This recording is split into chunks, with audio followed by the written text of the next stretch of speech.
Another draft game! Let's go! Alright, chat.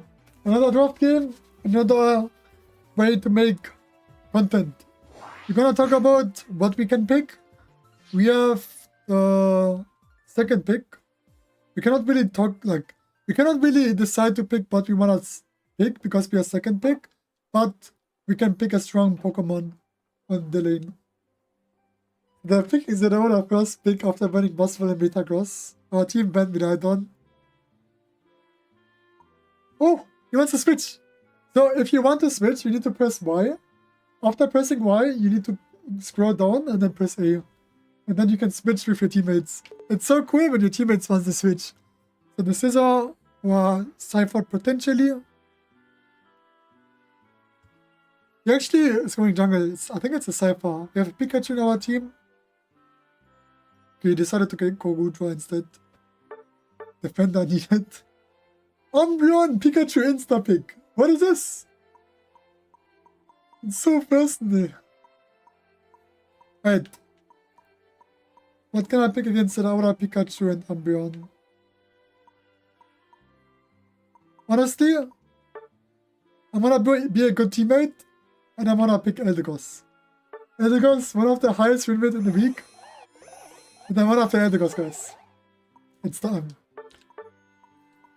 Instead of trying to carry my team, I'm gonna support my team. How about that? I think Eldegoss is pretty good here. I can support my Ghatlue, I can support my Cypher. Eldegoss obviously one of the highest games in the game. Eldegoss and Tupa have the highest priority as supports. They're really good. We're gonna go for a support Eldegoss build, and we're gonna try to carry our team by supporting them. Not going for the Aegislash. Aegislash is good. It's kind of decent into the enemy comp. Not the worst, not the best. It's alright. Right. The Aegislash wanted to switch with me. It's so funny. Okay, we have Expedia.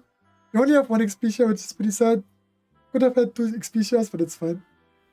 Gonna play botlane side with the Aegislash and do my best to support my teammates. For the emblems, I'm not sure why I have 80 emblems here. We're going to play the 7 black, 6 green emblem page. I think that one is pretty solid. We don't have to crit. Have some movement speed, have some HP, and some special attack to spam our pull and puffs. So because it's a draft game, I could decide to go Cotton Spore. And I could go Cotton Spore instead of Cotton God. Because Cotton Spore is good into getting the Umbreon passive. It's good into Greninja. It can cancel Hooper portals. And it's good into Zeraora. I think Cotton God is better against Pikachu. We're gonna go Cotton Spore, Eldegoss, to potentially try to cancel Hooper portals, but also be annoying for the Zeraora. Alright, chat. We don't have to always carry, right? Sometimes we can also just support our teammates. And Eldegoss is one of the highest win rates of the week. It was pretty oppressive in the March Cup. Let's see. Can I go for the Indie team? Nice. So Eldegoss is just really good at like fighting the opponents. So when the opponents are walking into you, what you want to do is you want to A-press the opponents. In general, the boost the auto attack from Eldegoss is just insane. The boost the auto attack applies a fluff on the enemies, and then your next abilities will do more damage, which is so cool.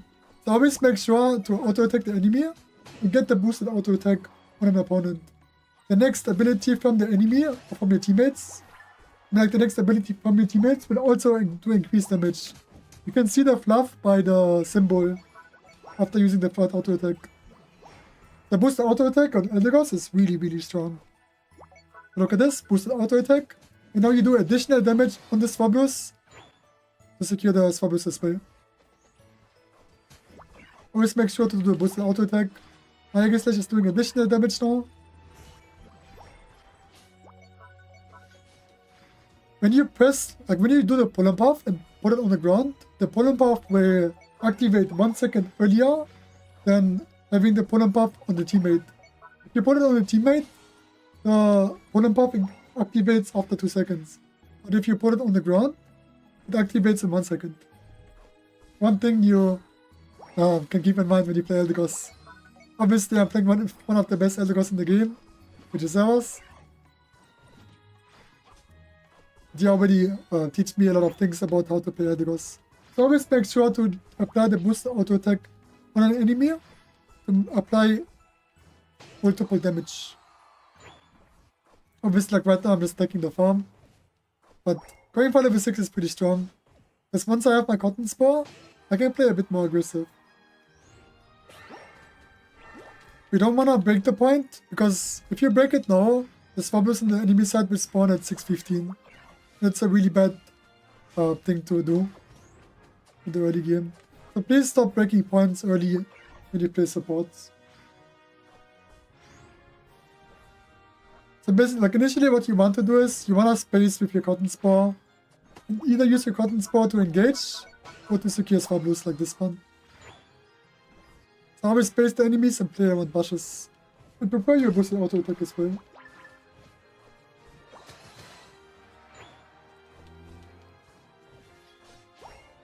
When it's on a player, it gives like damage reduction, right? If you hit like your teammate with pollen puff, he gets damage reduction when the pollen puff is on him. That's the difference. If it's on the ground, it will just activate earlier. But yeah, you always want to aim for hitting your teammate, obviously, with the pollen puff to give him the damage reduction. But sometimes he just needs the pollen puff instantly, so you have to put it on the ground. My Cypher is level 10, by the way. Right. Zerada is so strong, honestly. Just one-shot at me. Nice. Well played, Cypher. Good pick.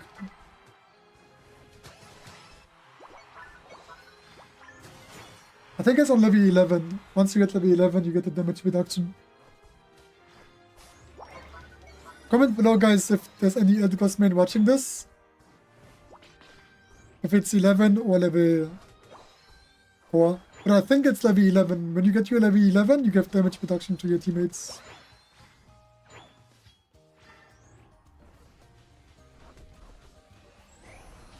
When I support the Ghatlue, I want the Ghatlue to die now. And using the ultimate now is fine. Because you will get your ultimate back for the next objective on the bottom side. So what you always want to aim for is, you want to keep your Unite move up for the bottom Reggie fight. Because Reggie fights are always important. Obviously in SoloQ it doesn't really apply the same importance than in 5-stack. But my team is just like playing really well. Honestly, I don't regret picking Eldegoss right now. I think it's hard to play support, like in SoloQ.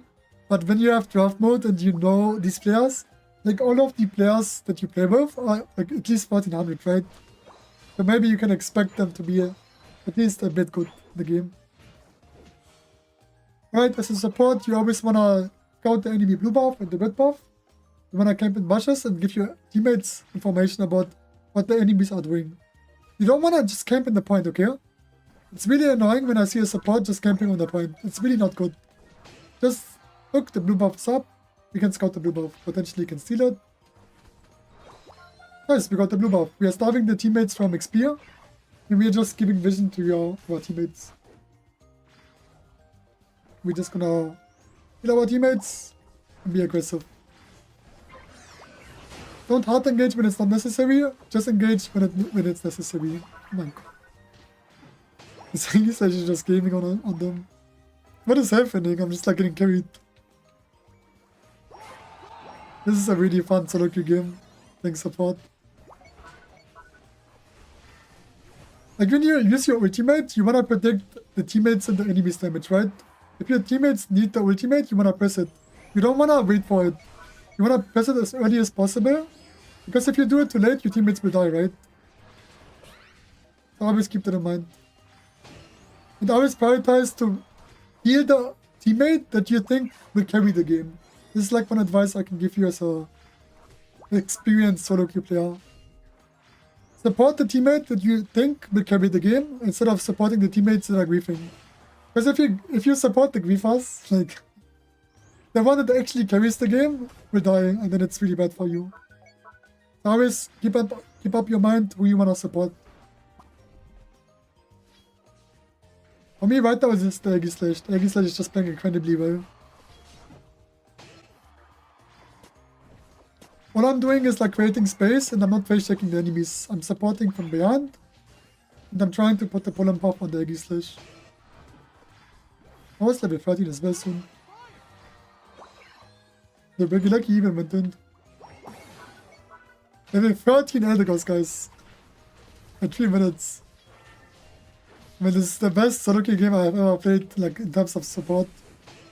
It's actually really cool. Yeah, obviously, like you can also break the Hooper portal. But the Hooper is playing trick. So again, I want to scout the blue buff and the enemies before initially fighting. Scouting the enemies, giving them information about what they are doing. Potentially even stealing the blue buff from the jungler. So because I was scouting, they knew that the Hooper was there, right? Now we're gonna go to the middle. Always pull and puff above, like a bush before engaging. So make sure to use the pull and puff in the bush and see what they are doing. Don't face check the bushes and just play it slowly. If the Greninja is flipping it, then try to support your teammate. And I use the night move here. I will save my Eldegoss. Oh, Eldegoss died. Yeah, I'm gonna look for the secure. I used it a bit too late. It was a bit unfortunate because the Eldegoss switched his field form to sword form the moment I tried to heal him. So he got one shot instantly. The Eldegoss, you want to keep in mind to protect the Eldegoss when he's in sword form because he's so squishy. Yeah, I definitely misplayed that at the late game fight, but my team carried.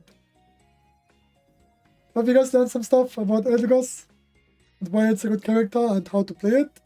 But please don't just play on pet. Try to scout for vision. Give me information, give the teammates information about what you're gonna do. And you can also ping, right? Pings help to stabilize. This is the Eldegoss video, guys. Thank you for watching. A bit of a different, not always scary. Hope you enjoyed this video as well. And I'm gonna see you guys in the next video.